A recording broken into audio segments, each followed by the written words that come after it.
Welcome to UCF Knightline, your source for UCF sports and former player information.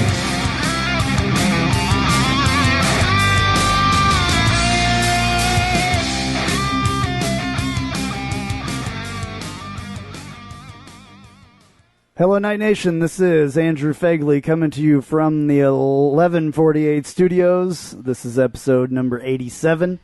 Joining me, as always, Trace. Trylko. Hello, everyone. But we also have intern Jason here. Hi, guys. Making his podcast debut. Exactly. So, Jason, welcome. It's great to be here. Yeah, intern Jason. You don't need to know his last name. It's just nobody. You come back for another season. You get a last nobody name. cares what your last name is. No, just joking. Remember when The Rock used to say, "What's your name?" It doesn't matter what your name is. Oh, that's funny. If you've missed post-game live, you've missed Jason on the last couple. So, yeah, that's true. And he was here with me in place of Trace last week, which, that was fun. I'm glad to have you back, Trace. Yeah.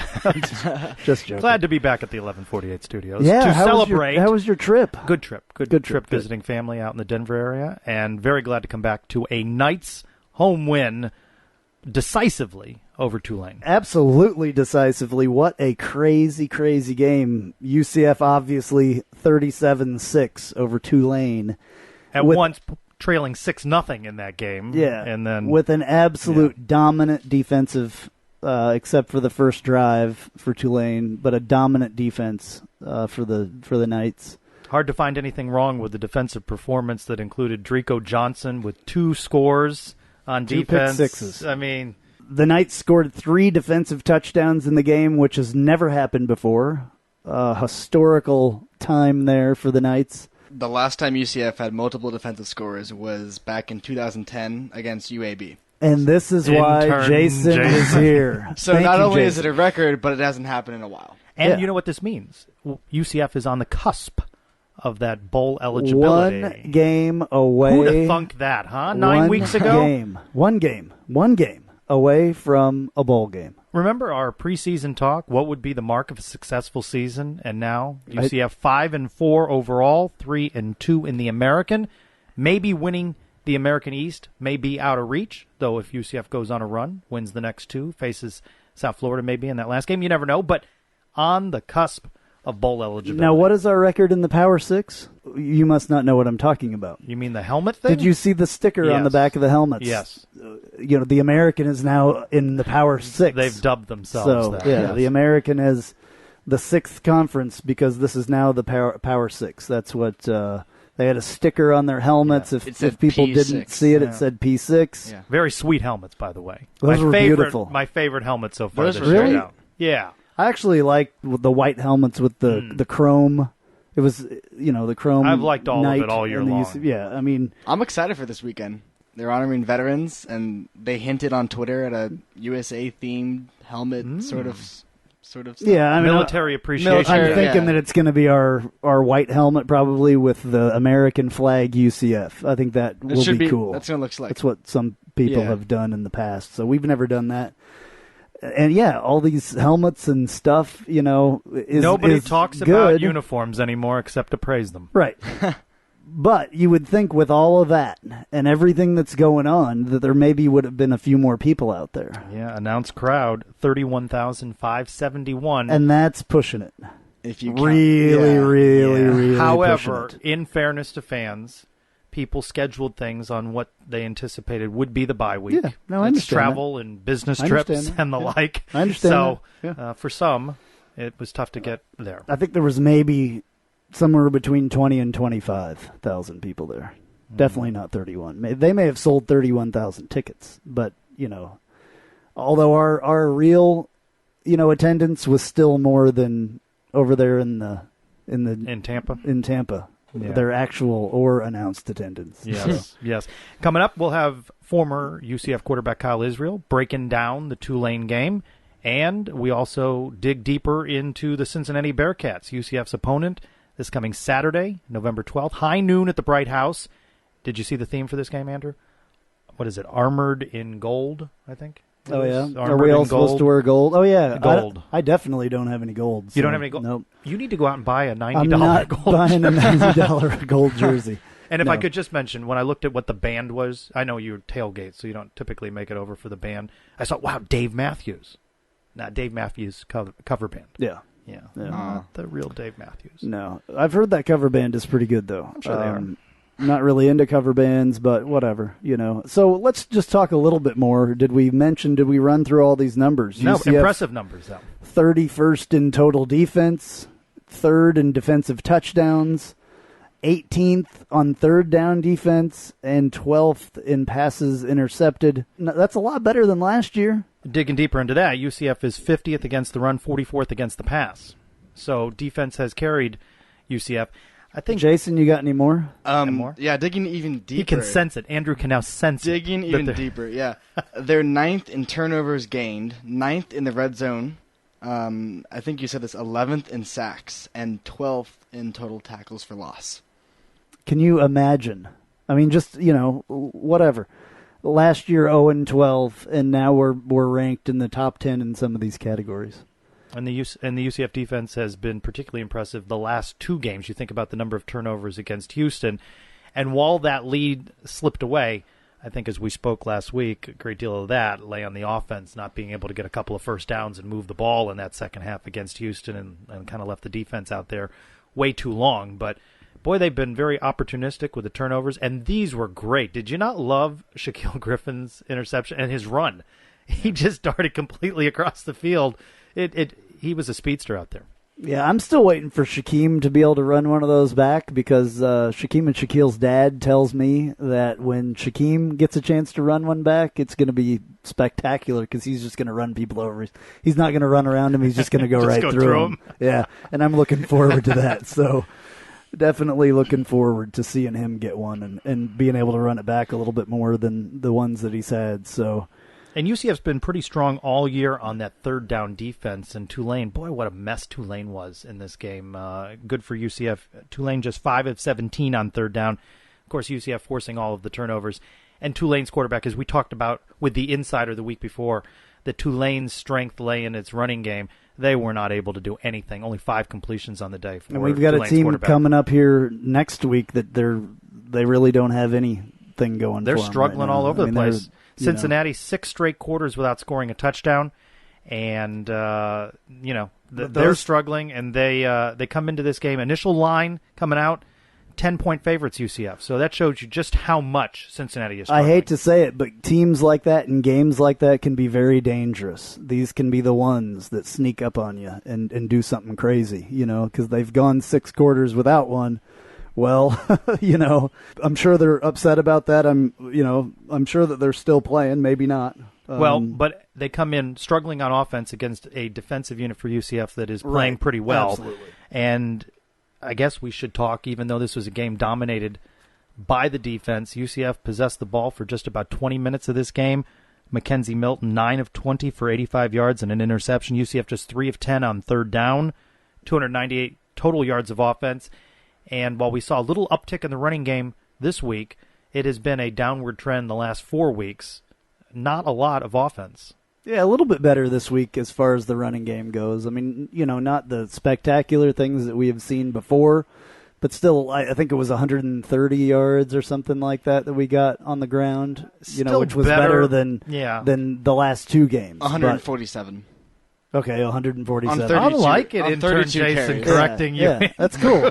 No, it's perfect. That's what he's here for, to make us look bad. No, to help us look good, actually. But, to correct whatever, because, I saw something. I don't know. I may have seen the wrong thing. I just, briefly glanced at it. But perfect. Jason, you're doing your job. That's exactly what you're here to keep us honest. That's the hard thing to do. So what about the reaction from Coach Frost and others? Genuinely upbeat about the defense, for sure. Yeah, let's hear what Coach Frost had to say here real quick. It's just great to get a win. So happy for our guys. Our defense and defensive coaching staff deserve a lot of credit for what they've done this year. I mean, they were dominant tonight in all phases on defense. After that first drive where we put them in a bad situation, I think it took them a little time to adjust to the speed of what Temple did. And from then on, The staff and the players on defense did an unbelievable job. So I tip my hat to Coach Shenander and his guys. It was a great win for the program. Looking forward to moving forward. The entire secondary, the seniors in the secondary, made a big difference tonight. Brim and Rucker at linebacker, seniors. We're going to miss those guys, and they're the heart and soul of this team right now. So that whole crew deserves a ton of credit for what's happened. Hayden's been working all year waiting for his chance. Hayden's one of the fastest kids we got. Took advantage of it with a big catch late. We need more people up and ready to play, so it was great to see him get out there and do some good things on the field. I can't say enough good things about Justin Holman, not just as a football player, but as a person and the way he's handled everything this year. I know he's perfectly capable of leading this team. Mackenzie came in and did a great job, and we look at Mackenzie as the future around here. So we're sticking with Mackenzie, but man, Justin Holman deserves to be out there, and he's a really good football player and a great person. Anytime you can win in front of your home fans and give them an exciting game to watch, it's great for us and it's great for the fan base. I want these stands filled someday with people that can't wait to see the Knights play. And every time we go out and the kids give that kind of effort and it's that kind of exciting football, I expect more will show up the next one. All right, so I just made a kind of a compilation there of the things that Coach Frost said, and one of the things that I wanted to talk about a little bit, a couple names there that not totally used to hearing. Hayden Jones, one of them. I think that he made an incredible catch on that 50-yard scamper that Justin Holman threw to him. That was really good. Frost says that he's one of the fastest guys, and we need to see, him and a couple other guys a little bit more, I think, out there. There's a lot of other kids on this team that aren't always, out there to see. Then again, he mentioned Justin Holman right after that. And I don't know. I still believe that Mackenzie is the guy and should be the guy. I know that there's some people that don't feel that way, though. We get into this a little bit more with Kyle Israel coming up. On the day, Justin Holman, 3 of 3 for 65 yards, coming in to pitch relief with a game out of hand for UCF. And then the 2 carries for 13 yards and the rushing touchdown. What I liked seeing in Justin was that for the first time in a long time, he looked like he was having some fun out there. And on the TV broadcast, they talked about how his future is bright. As you recall, when we spoke with him at Media Day preseason, this is a pretty smart guy who's planning a future in the medical field. So the future is bright for Justin Holman, and there's still much that he can contribute, both in practice, in the film room, with the team. And you never know when we might need him to come in. And he is a senior quarterback who has been an integral part of this team for a couple of years. So with 3 regular season games to go, and a possible bowl bid in the making there, we may see Justin come out. Absolutely, and I fully expect to see him in those situations towards the end of the game. I believe that it should happen then. So it's good to see him out there, and it was good to see him out there come out and lead a drive that was quick. Now, whether he should be the starting quarterback, I don't think so. I think that's just some message board chatter. And you heard Scott Frost say that, believes in the future with Mackenzie Milton. And I think, like we said, we talk a little bit more with Kyle about this. Yeah, so we don't want to go into that too much more. Mackenzie and the mix of quarterbacks that we've had this year, including Justin, have UCF at 5-4 after an 0-12 season. One game from bowl eligibility with 3 games to go. Back-to-back home games, and then the Thanksgiving weekend game at South Florida. You also I don't heard, think there's a quarterback controversy. Yeah, you also heard Scott Frost talk a little bit about the fan involvement there, and fully expecting to see some more fans out there than that were, and he hopes that people really look forward to seeing good Knights football, coming up in the rest of the year and in the next few years. So. Good to get a home win for the home fans. Absolutely. It felt good because we've only, that was only our second win at home, which seems pretty incredible with all the other things that we've done this year. So close to winning all 4 games at home. The Temple loss and the Maryland loss in that mix. Should have had exciting 4 games, but could have won both of those for sure, as we keep saying. All right, so Shaquille Griffin had a good game as well, and here is a clip with him talking about the picks that he made. I feel like we really needed that, just give some, the fans something to look forward to. We're not stopping from here, Coach Frost continued to tell us we can make this a matchable season, and that's our goal. We need one more for a bowl game, but we want to win out. You know, we're glad we got another one at home too, also. And I'm glad we can get this one, you know, just give fans and stuff something to look forward to. I'm starting to think, you know, it's a chain reaction. You know, I know at FIU game, I got a pick, and now the next drive I got a pick. It didn't count, but I know I got my hands on the ball. And then we come back to this game, he get a pick, score.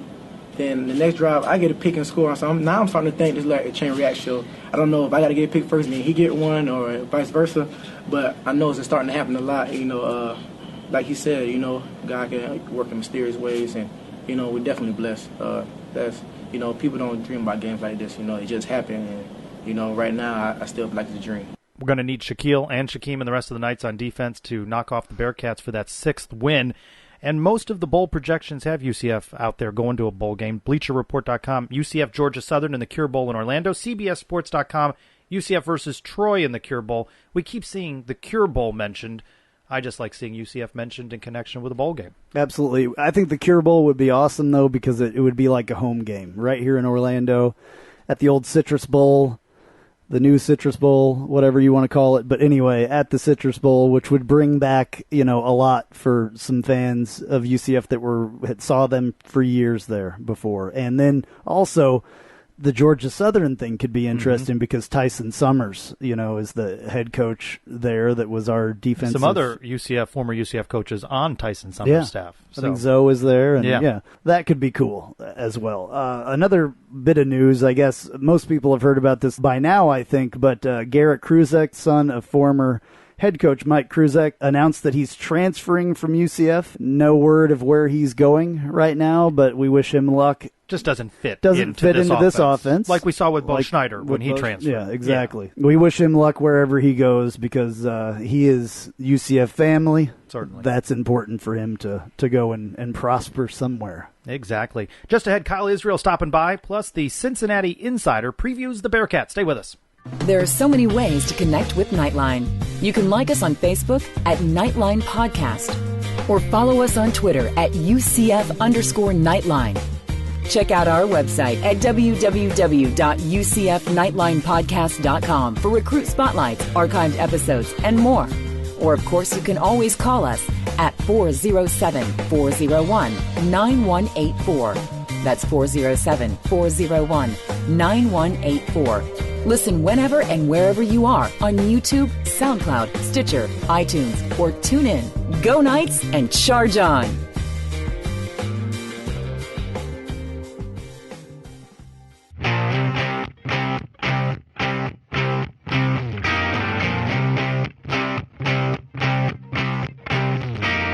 Welcome to Inside the Huddle with former UCF quarterback Kyle Israel, brought to you by the Little Greek Fresh Grill. Fresh, flavorful, fabulous. Waterford Lakes, 855 North Althea Trail, Orlando.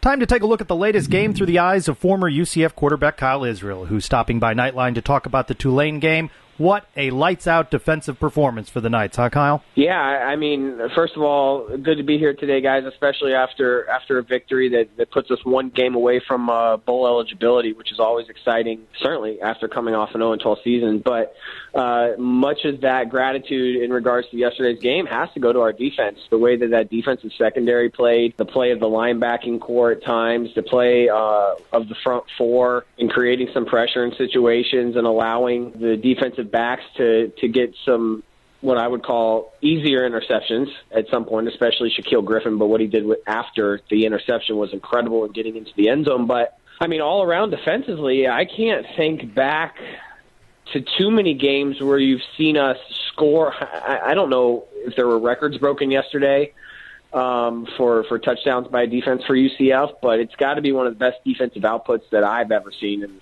in any football history that I can remember at UCF. Yeah, actually, there were records broken, just so you know. It was a record of Trylko Johnson, I think, returning both of those interceptions for touchdowns, the 3 defensive scores in a game, I guess. It was a perfect defensive game, definitely. Not so perfect on the offensive side of the ball, though. The first series we come out and Adrian Killens drops that ball on the ground for a turnover to Tulane. And then the play of Mackenzie Milton, I guess we should say. What did you think of Mackenzie's play in yesterday's game? Only 150 passing yards, and I think 50 of those were Justin Holman's towards the end of the game. Well, I guess I'm going to be careful about how negative I am in these conversations based on some comments last week. But in all seriousness, and I've thought about this in the last 24 hours, if us as a fan base really thought that we were going to go through the season based on Mackenzie's performance against Maryland and how exciting and electric that seemed to be, etc., and never thought that we were going to see truly a freshman growth process at all. And with that comes games where there's not much output. With that comes negative plays. With that comes some really exciting plays that we've seen him make. All those things are kind of thrown into a bag when you have a true freshman quarterback. Now, a lot of people may say, well, I've seen true freshman quarterbacks across the country perform, and those guys are elite. A lot of those guys that are just out there incredible as true freshmen at the quarterback position are elite players in regards to who they were coming out of high school and their size and their mobility and all those different types of things. And I think for Mackenzie, there's so many areas that this offseason that he's about to step into here in a couple weeks are going to allow him to improve, that I think that we can see a different Mackenzie next year. But I do think that we are seeing the struggles of a true freshman quarterback, and we're feeling that. Now, obviously, we have a defense that was able to help us yesterday and kind of hide some of those things and disguise some of those things, and that's a great example of why football is truly such a team game. But the quarterback position is always going to be highlighted and always be evaluated and always be critiqued. And I think we saw some of the same things out of him yesterday. Now, he made some good reads that he didn't connect on, that one where he overthrew or kind of threw it too far out in front of Jordan Akins down there in the north end zone. That was probably one he would like to have back, because that was definitely a great read. I saw him work from left to right and then find Akins coming across, and that's a touchdown right there if you just put it a foot to the right or started out a foot to the right. So I think he can learn from that, and that's a touchdown play that may have changed our view of Mackenzie's play somewhat yesterday. But, I think when he gets in the offseason, he's able to put on more size and more muscle and have a spring practice with Coach Frost. I mean, Mackenzie, let's not forget, he is learning an entirely new system. And there's ins and outs and tweaks and different types of things that happen each and every game that he's going to have to adjust to. Those things you would expect to take time. I think what I come back to is there's some passes out there that, again, are high. Just high throws. And it's got to be mechanics, or it's got to be the size of his hand, or it's got to be one of those things, because there are certain plays in a game where he overthrows a receiver on seemingly a short route, but there's a lot of yards after catch opportunity for some of these receivers that he's missing. And I think that he's really got to work on that in the offseason. It's clear, figure out a way with your feet, to bring the ball down and where your release point is, and that can be controlled with footwork and anticipation. And so I think the high passes are the biggest concern for me, because high passes can be deadly. High passes over the middle, they get tipped and are intercepted. He obviously threw the interception on the post route to his left. I just think that was a poor throw. He threw it behind him. He was throwing into a shadow, which sometimes when the receiver is down the field, it's hard to gauge if the receiver is down in a shadow. It's where they actually are as far as depth perception is. You always hear about in baseball when the pitcher is throwing to home plate and there's a shadow, it's very hard for the batter to pick up the ball. Kyle, do you think it was harder for him to see the players because they were wearing all black? I had to throw that in there. I'm sorry. Maybe in the shadows. But, I think that there's an aspect there. I'm making excuses for him a little bit, but it was just a flat-out a bad throw, and that's going to happen.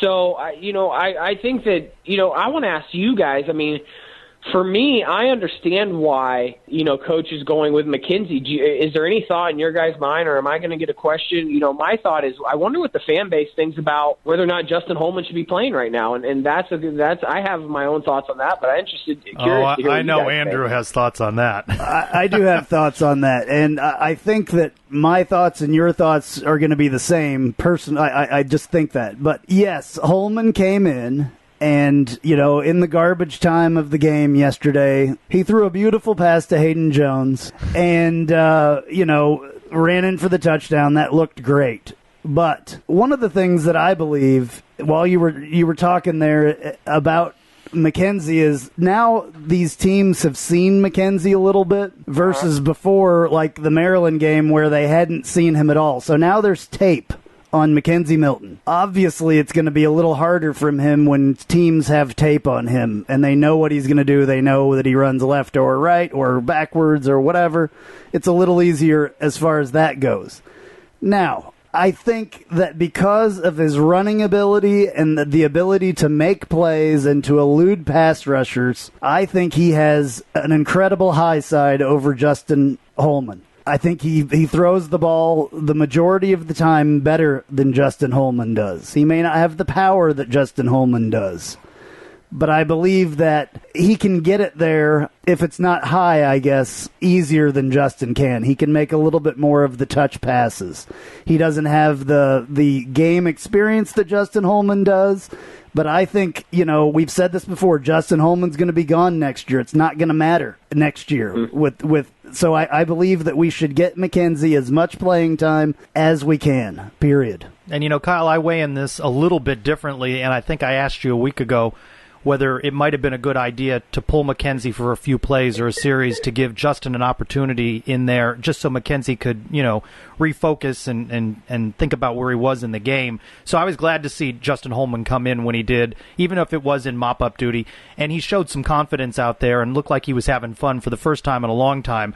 So I think Scott Frost needs to figure out when to use Justin down the stretch as UCF looks to get to a bowl bid. Continuing on with the theme on the quarterback, a friend of mine texted me today and said he's not seeing week-to-week improvement in McKenzie Milton. And it had me thinking that I wanted to ask you, do you see week-to-week improvement in McKenzie? And as fans, should we expect to see week-to-week improvement, or is the greatest improvement a quarterback will be in the offseason and some of the things that you mentioned earlier about gaining strength and just having those reps under his belt? That's a really tough question. Without going back, so many of those answers are buried in film, and that's the truth. I think from a naked eye perspective, and one thing that I love about doing this interview every week and then having this conversation with you guys is because I'm truly giving just my blind's eye perspective and what I'm seeing, kind of like, everybody else in the stands. And I'm just trying to give my evaluation of it without going too much and digging in too much to get too statistical and those types of things. But when I look at McKenzie, I think I see week-to-week improvement in poise and leadership, but I'm not sure that I'm seeing it in, like, playmaking or, creating different opportunities. However, my evaluation and our evaluation based on the naked eye, we don't know if he's, there's weeks where the emphasis was, for me, especially at times early on in my career as a freshman, was I making the right checks at the line of scrimmage? If we had a plus 59 defense and I was supposed to run to the one technique, but if the will linebacker came up and showed blitz on the backside, I was supposed to check to a counter the other way to trap that guy. Those type of improvement of whether the right type of audibles or initial decision making are taking place, those are things that we can never know. We wouldn't know those. And maybe he's making a lot of improvements in those areas. Just control the game, understanding the offense. Then there comes execution. And I think execution is also an aspect that's going to have to take some time, but I'm not sure I'm seeing a ton of growth there week after week, but I don't think I see him digressing a ton if you take it outside that Maryland game where you just said, Andrew, nobody had film on him, nobody who knew who this guy was or his style of play, but people know now. I'm just hoping that it's not the Jeff Godfrey effect. Jeff Godfrey was incredible before people really could figure out what to do against them. And then once they started boxing those ends in and spying them and giving them different looks in the secondary and those type of things, Jeff struggled a little bit, struggled a lot. was never the same player that he was when he first started up against Russell Wilson and at home in NC State, where he almost brought us back and won that game, if you guys recall. So, I think McKenzie can be making strides and getting better week by week. I'm just not sure it's all coming out right now in regards to his passes or moving the chains in those type of ways. But the coaching staff could feel more and more comfortable with him, that he's putting them in the right situations and be able to live with some of those mistakes or inaccuracies if they believe that they can coach him up and get him where they want him to be in that regard. Well, again, without the benefit of digging into film, one observation I've had 9 games in is, and I looked up some stats today, Jordan Akins, 15 catches on the season, Jordan Franks, 7 catches on the season. Are you seeing anything where greater opportunity to get the ball to the tight end might be something that we might be able to see down the stretch, or what's missing there? And then a little follow-up there.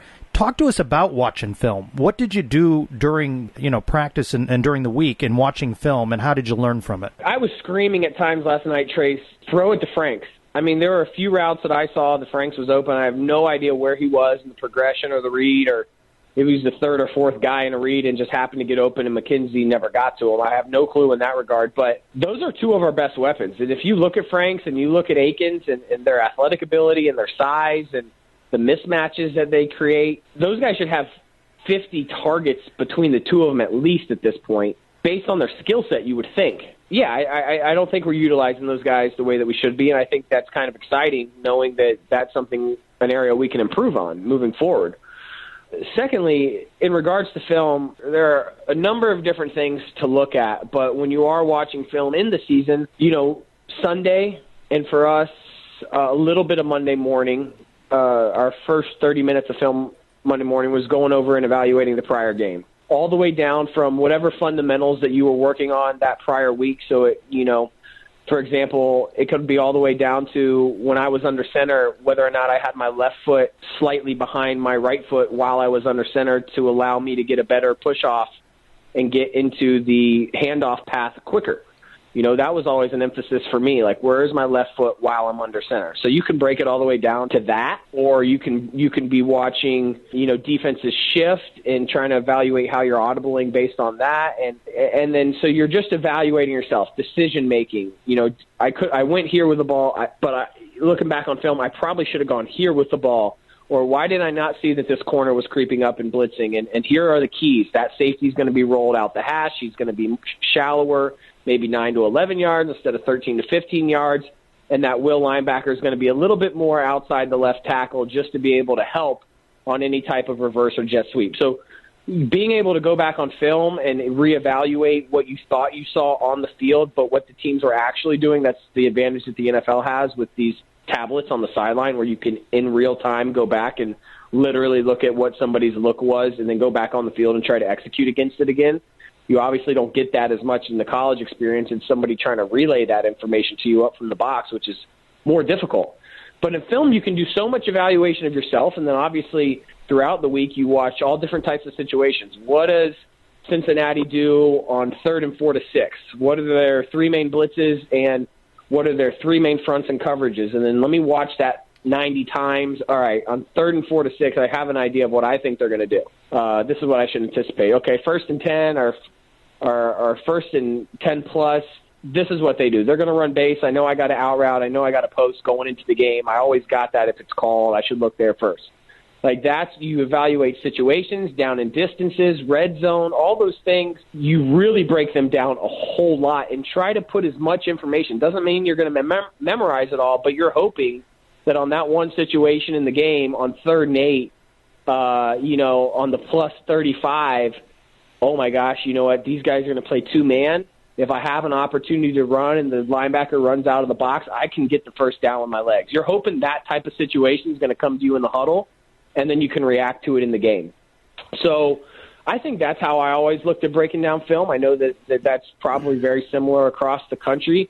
Always can evaluate yourself, always can evaluate the opponent, and then how do I take the situations that I'm watching film on during the week and execute those in the games? And that's the scariest part, is you may only have 3 or 4 things after 18 hours of film that actually hit you in the game, but those are the most valuable 3 or 4 things that could happen to you throughout the course of the game. Awesome. Hey, that was really good. I'm going to toot Trace's horn here a little bit because I thought that was an excellent question, and we haven't talked to Kyle too much about that. I know it's amazing that I'm giving you the credit that I am here, Trace. But I thought that was awesome because we've never really talked to you about that as much as we just did right there, and thank you, Kyle, for your insight as far as that goes. Absolutely. One of the things that I was thinking about, you mentioned audibles a couple times. And this offense that Mackenzie Milton is trying to run and Scott Frost has brought to UCF is that there's a lot of audibles and it's all options. There's options everywhere. How many decisions does Mackenzie Milton have to make at that line in like literally 2 or 3 seconds? I'm going to try to compare it to how with the offense that I played with in Poland, and the reason is because it was very similar. Obviously, I wasn't the running threat that Mackenzie was, so we were much more geared to the passing game. But in that offense, which was similar to an Oregon offense, it was run at Valdosta State when they won a ton of national championships. And at Troy University when they won a bunch of Division I AA or Division II national championships. Same style of offense, more passing influence. And I was making about 3 decisions pre-snap and 1 decision post-snap almost on every play. So the first decision being if it's a run-pass option, in Poland, it was the color that came out of my mouth. So if it was green or blue, that meant that we were running the ball to the direction right or left, green being for the R, blue being for the L in the word, right or left based on the run signal that was sent in. If I went with yellow or red and slid my offensive line a certain way in a pass protection, we were running a pass, and the wide receivers already knew which pass we were running based on the signal that came from the sideline. So that was the first initial decision, and that was based on how many men were in the box. In our offense, it's very obvious at UCF that there are run-pass options. And let me just break down one play for you, and I think this can summarize some of the decisions that he's making. We had a play in Poland, and I've seen our offense run something very similar to this in a lot of offenses across the country. We called it Bronco, which means nothing to anybody listening to this. But what it was for us, it was a 3-by-1 set, Z, Y, W on the right, usually, and X on the left. I had a running back to my left in the back, to my right in the backfield to the same side as the 3 wide receivers. My first read was out on my one-on-one guy. To my left, my X receiver at the bottom of the field. Did he have a good matchup? Was the corner soft? If yes, I could give him a slant signal, a hitch signal, or a 5-yard out signal. That was my first read. I look out there. I like it. Blue, ready, go. Throw it out there. If I don't like that, then I come back to the run play. And the run play is all based off the middle linebacker. So once I snap the ball, I'm making a decision immediately. Does the Mike linebacker take a step towards the line of scrimmage? And if he does that, my W receiver, who in our offense is a Franks or an Akins, is running a quick slant behind the Mike linebacker. Not very horizontal, more vertical, kind of a skinny slant, try to fill that void where the Mike is, right behind him. I'm faking to the running back coming across. So let's say we're faking to Jawan Hamilton, coming across our body, following a right guard that's pulling, that's trying to suck that Mike linebacker up. That Mike linebacker takes 1 step forward to the run. I pull up and pop it to Akins or Franks right behind him. If that Mike linebacker stays flat-footed or takes 1 step back, I am now handing it off to Hamilton, up inside to the left side of the line behind that pulling guard. Okay, so there's a decision-making process for you right there. If you get really detailed like we did, I don't think they're there yet. If I didn't like the pass with Akins, if I got stuck, I still had my slot receiver on the outside running a bubble that I could always pull up and hit the guy out there on the bubble. But McKenzie in that scenario, let's say there's something similar to that play, would have to make a decision based on leverage whether or not he wants to throw it to the one-on-one matchup on the outside. He would then have to come back once he decides not to do that to continue to call the play that's called and then make a, during the snap, read on the Mike linebacker of whether or not he's going to hand the ball off or whether or not it's going to be a pass play. So within that, there are 2 crucial decisions, and to the naked eye, it may look like the coaches just called an out route, but in the reality of the play, there could have been an out, a slant, a quick fade, and then a a pulling guard run or a slant route to the tight end over the middle, and we would have no clue what was actually called or what decisions had to be made going into that play. Awesome. So I hope I kind of gave put a picture there that makes sense.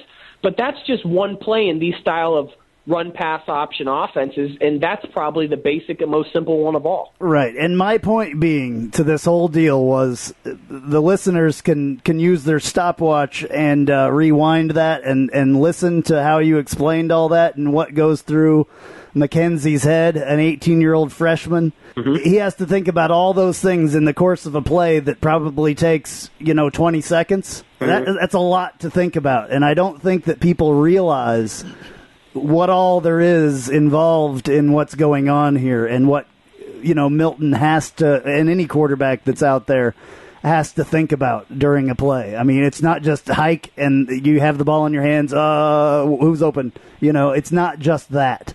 There's a lot there to think about, and it takes an extreme, talent and multitasker and, a lot of thought behind, those 10 seconds. 100%, and that's unfortunately, unless somebody's actually been in that position, and unless you're level-headed enough and not emotional enough to try to blame guys for wins and losses, there is so much that goes into it, especially when you are also supposed to be a threat with your athletic ability, that you're never trying to lose that aspect of your game. I wasn't the biggest running threat. Now, I had occasional circumstances where I got out and ran tough and hard, but I wasn't thinking that my running ability was going to be any asset to our game plan at all. Mackenzie is out there, and he knows that they're looking at him to make plays as well, and he's a freshman. And so there's a whole lot of pressure on him right now that I don't think a lot of people understand. And not just pressure that I'm sure he puts on himself, but pressure of us coming off an 0-12 season and pressure on having 5 quarterbacks on the roster and the head coach selecting him to be the starter from here on out, and a coach that has preached this vision of our program and where we're going to go and how we're going to get there and who we're going to be. And basically I'm putting that on your shoulders, Mackenzie, at this point in time, because clearly nobody at our school right now is going to be that guy for us. There is so much outside pressure that I think he handles really, really well, but it's still almost impossible to expect, in my opinion, a guy like Mackenzie who's not just the most dominant physical guy. We don't have Cam Newton out there just running people over and bulldozing our way for first downs to win football games. He's not that player. There's a lot of pressure on the guy. Flat out. I don't know any other way to say it. That's what I was trying to say, really. I mean, there's tons of pressure on him. There's tons of pressure on any of the quarterbacks that are out there. And, sometimes people criticize us for doing analysis. Maybe they don't understand the meaning of the word analysis, but we're not here criticizing the players. We're here breaking down what they're trying to do. And I wanted to make a point just to show, the mental aspect of this and what it takes to go out there and do this on a weekly basis. It's a lot more than just going, playing flag football and running around out there. There are certain times, that there's plays where all of us, that every player makes, where you scratch your head. I mean, how would you feel if you were trying to evaluate Tulane today? Tulane, the guy's running an option and pitches it directly to Trylko Johnson. What do we do? You can't have an explanation for that. That is horrible. That is a bad, bad play. And if there was any Tulane analyst out there trying to spin that, there's no way to spin that one. Or stepping up and throwing it to Shaquille Griffin when there's nobody else around on the sideline who takes it back for a touchdown. Like, you can be critical of those type of plays, and I don't feel bad about being critical about those 2 plays because those were horrible. Really bad. They were. But Mackenzie's missing some throws and he's throwing some balls behind guys, but he's not running the option and pitching it to the other team. Absolutely. So, well, what would help Mackenzie is if the running game returned to the form that it was before we lost Tyler Hdanek on the line, and Coach Frost during the week talked about that we needed other guys, quoting him, to step up on the offensive line. Our effort needs to be better. We have to win more one-on-one matchups. Saw a little bit more running game, 147 net yards, but maybe we have settled into a pattern of what to expect from this offensive line and this running game, or do we not know 9 games into the season what we might see in a 10th game? I think that we know who some of the players are. I think we know what Killens and what Juwan Hamilton and that running back group is going to bring us. We know what their skill sets are, and if you give them some space, they're going to make plays. We know that, right? We've seen it happen. The offensive line is so hard to tell. We've seen some good games early on, but I don't think, as long as there's new bodies and new blood in there at the line of scrimmage, there's always going to be some surprises, and there's always going to be some frustration. So I think that we know that we're not going to be an offense this year that goes out and scores 40 points a game. I think we know that. We probably thought there was a chance of that at some point this year after what we had seen with some of the production. But I know that we have backs that are going to make plays. I think if you talk about our running game now and in the future, it's pretty good compared to where we were last year, and certainly has a extremely high ceiling for the future. And I think that every week I'm going to expect for the next couple of years that we're going to have some explosive plays in the running game. I don't care who our offensive line is. But, if you can get your offensive line up to the level and the standard and the play that you have these young running backs at, I think we can be deadly. But it's going to be hard to get there and be so much more improved the last 3 regular season games, and hopefully one of those is a victory that can take us into a bowl game, and maybe you see some improvement after guys get healthy in that one bowl game. Absolutely. All right, Kyle, we're not going to take any more of your time. This has been a little bit of a long one, but thank you for doing it, of course, and answering all our questions with your ability to do that. What's going on at the Little Greek this week? Same thing. Just if anybody's still looking to franchise, obviously it's the end of the year. A lot of people are focused on other things, but we're still looking to always add franchisees to our market here in Central Florida. And we are going to be putting some holiday catering specials that I'll have more information available for down on some other podcasts for that. So we're just putting the holiday catering season together and always looking for franchisees. And for the time being, just appreciate all the support because we are super, super, super busy, and that's obviously a great thing. But we also got to keep that standard very high for our guests and for ourselves. So that's what we're basically focused on right now. Awesome. Thank you very much. We greatly appreciate it. All righty, guys. Thanks for having me. Hello, Knight Nation. This is Tim Baker with East Coast Paddle, owner, operator, and fellow UCF alum. East Coast Paddle is located in Orlando's favorite beach town of New Smyrna Beach. East Coast Paddle is rated by TripAdvisor as the #1 rated water tour activity in New Smyrna. We are most known for our boat-assisted paddleboard eco tours. This is a 2-hour dock-to-dock experience like none other on the island. You'll paddle with manatees, dolphins, and have a chance to see many of the 4,000 species that inhabit our lagoon system. So take professional pictures throughout the tour that are sent directly to your email at no additional charge. This is not all we have to offer. Traditional paddleboard rentals delivered to your location, paddle fit classes, and several fishing options. Please reach out to us at 386-402-8585 or visit us at our website, eastcoastpaddle.com, or follow us on Facebook at East Coast Paddle or Instagram at ECPSUP. Thanks, Tim, for your support of the podcast. East Coast Paddle out of New Smyrna Beach is giving away the boat-assisted paddleboard eco tour for 2, which is a mouthful, value $110. It's part of his support of the Knightline podcast.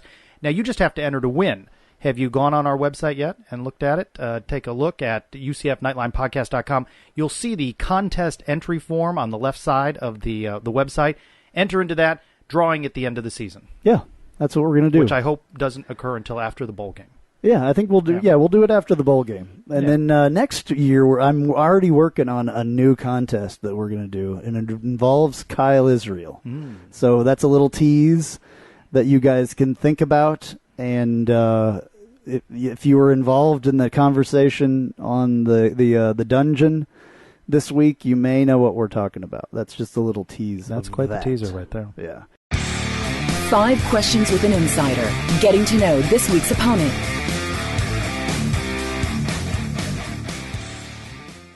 Let's dig deeper into this week's opponent, the Cincinnati Bearcats, with William Cook, who's covered Cincinnati athletics since the late 1980s, first for the Cincinnati Post and then the Cincinnati Enquirer, and now writes for GoBearcats.com, Cincinnati's athletics website. Thanks so much for being with us. You're welcome. Cincinnati's struggling, losers of 4 of their last 5. They fell to 4-5, 1-4 in the American. Offense has gone 6 quarters without a touchdown. Why are they struggling? Well, they pretty much struggled all year. They had about 8 very good receivers last year, and 7 of them left. And they don't have the weapons to throw the ball downfield like they have the last few years. They've They've used three different quarterbacks. Gunnar Kiel, who was the established starter until he was suspended at the end of last year, just recently regained his starting job, and so they haven't had much continuity. You name it, they've had trouble with it. Their biggest problem probably is that they can't run the ball very well, and so you put all those factors together, and you find a team that hasn't scored a touchdown in 6 quarters. Yeah, the Bearcats struggled on third down in a 20-3 loss to BYU as quarterback Gunnar Kiel went 19 of 32 for 199 yards and a pick. Talk about Kiel and his go-to targets at wide receiver. It would be hard to say who his go-to targets are because he hasn't really had any. I mean, there's a junior college transfer named Devin Gray. He's been pretty good. But, they just, as I said, they don't have the weapons that they've had before. And so, for Gunnar, it's been he lost his starting job. He was demoted to third string. They said he didn't know the offense because he missed most of spring practice with an injury.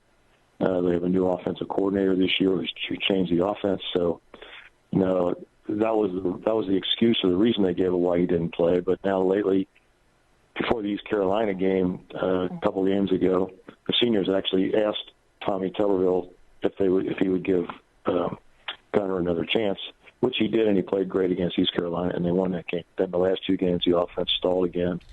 Gunnar wasn't that great. And so it's just been a really weird ride for him and a very strange situation all the way around.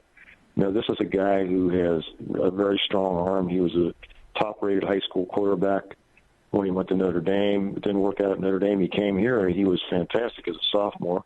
He still was pretty good as a junior, but he threw a lot of interceptions, and he got hurt a lot. And now this year, it just hasn't worked for whatever reason. So, with that kind of change of quarterback, without the wide receivers they've had in the past, without a running game, there's really no place they can go to get yards to score touchdowns. Yeah, you mentioned running game. Tion Green paced Cincinnati with 82 yards on 16 carries against BYU, but that unit is struggling. They're ranked 117th in FBS. What's happening at that position group? Well, that's kind of a surprise, really. I mean, they emphasized running the game. That was part of the new offense. They were going to run the ball. They were going to run the ball more, take pressure off the passing game. They figured that would cut down on the turnovers via the interception because it would give the defense more to think about. And the curious thing about it is that both of those running backs are returning starters. They had basically rotated 3 guys last year at that position. They're down to 2 this year, which should give you more continuity. But it hasn't worked out that way. Part of it's got to be blocking by the line. But, those guys, there's no breakaway threat there. They don't, their averages are not that high. They rarely, I don't even know off the top of my head, but they haven't had too many 20-plus yard runs. So they kind of got to grind their way down the field. And, the longer you do that, the more susceptible you are to penalties and turnovers. And it's curious because, as I said, those guys are both veterans. And Mike Boone was, a couple of years ago, we all thought he was going to be a budding star, and that hasn't happened either. Now he got hurt yesterday, so I don't know what his situation will be the rest of the year. He had a leg injury yesterday. He didn't play in the second half. Defensively, Cincinnati is ranked 83rd overall in the FBS, 80th against the rush and 83rd against the pass. What can UCF fans expect from that side of the ball? Well, they're a little better than they were last year, even though they're ranked in the 80s. They played pretty well yesterday, but they had trouble getting off the field on third down. Again, it's a case where nothing's really working. They have intercepted more passes than they have previous years. They forced more turnovers, so they're pretty good at that. But getting off the field on third down is a problem. Stopping the run sometimes is a problem. Again, there's nothing to point to there that's just a real strength. They got some young players who are playing a little better, but there's no consistency. There may be a little more consistency on defense than there is on offense, but it's not the kind of defense that's going to win a game for you when your offense is struggling. Well, as we wrap up, we'd be remiss if we didn't get your thoughts on Bearcat head coach Tommy Tuberville popping off at a fan and, quote, go to hell and get a job following Saturday's loss. Just a case of post-loss frustration, or is the hot seat warming up for Tuberville? I would think it's definitely frustration. Tommy Tuberville is one of the most laid-back guys I've ever dealt with as a coach, and I've always thought he was kind of unflappable in those kind of situations. I didn't see that happen. I don't know. I was maybe on the elevator going down or whatever, but of course I've seen it on social media today. And I was very surprised to see that because he just doesn't react that way. Now, I'm sure it was part of the frustration of the moment. I know the fans are very frustrated because they're used to winning here the last 10 years or so. And the last couple of years have been difficult, especially this year.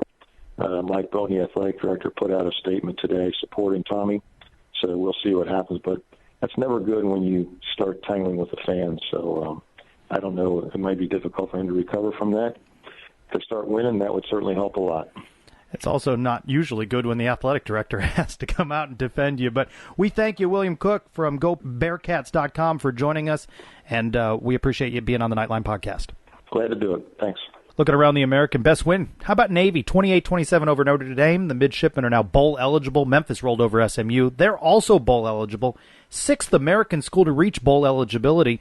Temple blanked UConn. No trophy involved. Tulsa rolls 45-24 over East Carolina. And as we have mentioned now, BYU drops Cincinnati 20-3. Taking a look this coming week, Tulsa at Navy is going to be a good one. SMU at East Carolina, Tulane at Houston, and the Cows travel to Memphis. Go Memphis. Standings, Cows and Temple tied atop the East at 5-1. Temple, though, holds that tiebreaker. UCF 3-2.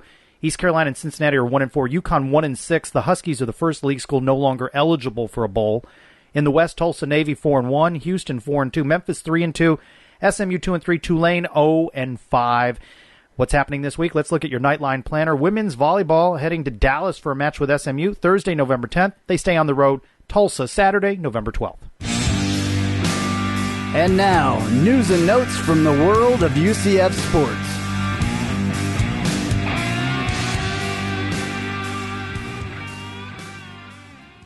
Women's soccer knocked out of the American tournament, losing to SMU 3-2 in penalty kicks.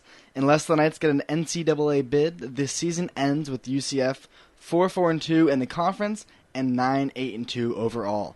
Men's soccer beats Cincinnati 1-0 to clinch a spot in the American tournament. UCF faces the Cows in Tampa at 7 p.m. on Friday.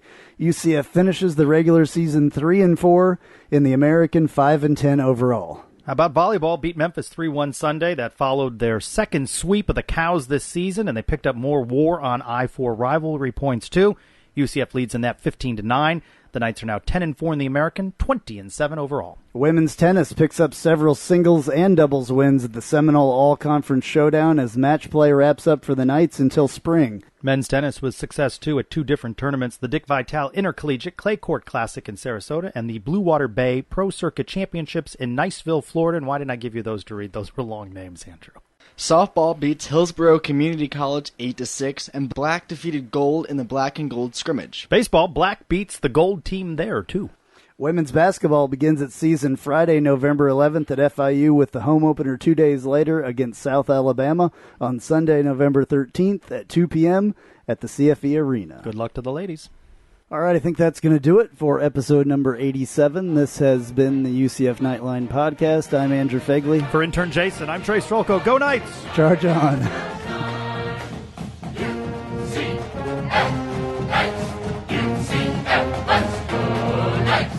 UCF, charge on to the field.